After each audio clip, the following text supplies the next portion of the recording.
বিশ্বের বৃহত্তম mangrove forest সুন্দরবনে আবারও বেড়েছে দস্যু আতঙ্ক। দস্যু বাহিনীর আত্মসমর্পণের কারণে দস্যু আতঙ্ক কাটিয়ে কিছুদিন হাঁপ ছেড়েছিল সুন্দরবন। স্বস্তি ফিরেছিল বনের উপরে নির্ভরশীল মানুষের জীবনে, কিন্তু আবারও মাথাচাড়া দিতে শুরু করেছে দস্যুরা। এতে সুন্দরবনের মূর্তিমান আতঙ্ক বনদস্যু বাহিনীর কারণে বনে যেতে ভয় পাচ্ছেন জেলে বাওয়ালিরা। গত ৩ মাসে জেলে বাওয়ালিদের অপহরণের মতো ঘটনাগুলো আবারও জানান দিচ্ছে সুন্দরবনে নতুন দস্যু বাহিনীর উত্থান ঘটেছে। সূত্র বলছে, গত ৩ মাসে সুন্দরবনের বিভিন্ন এলাকায় অন্তত ২০ জনেরও বেশি জেলে ও মৌয়াল অপহরণের শিকার হয়েছেন।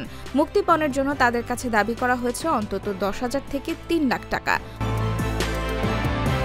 বনদস্যু বাহিনীর হাতে অপহরণের শিকার নাম প্রকাশে অনিচ্ছুক এক জেলে বলেন, সুন্দরবনের যে কয়টি দস্যু বাহিনী এই মুহূর্তে সক্রিয় রয়েছে তার মধ্যে দয়াল বাহিনী অত্যন্ত দুর্ধর্ষ।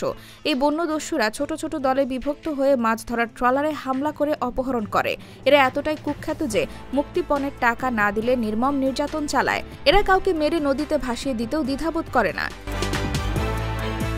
এদিকে গেল ১০ এপ্রিল সুন্দরবনের গহীন হতে বনদস্যু করিম শরীফ বাহিনীর জিম্মি থেকে ৬ নারীসহ ৩৩ জেলেকে উদ্ধার করে কোস্টগার্ড। এর আগেও অস্ত্রসহ কয়েকজন দস্যুকেও গ্রেফতার করে কোস্টগার্ড।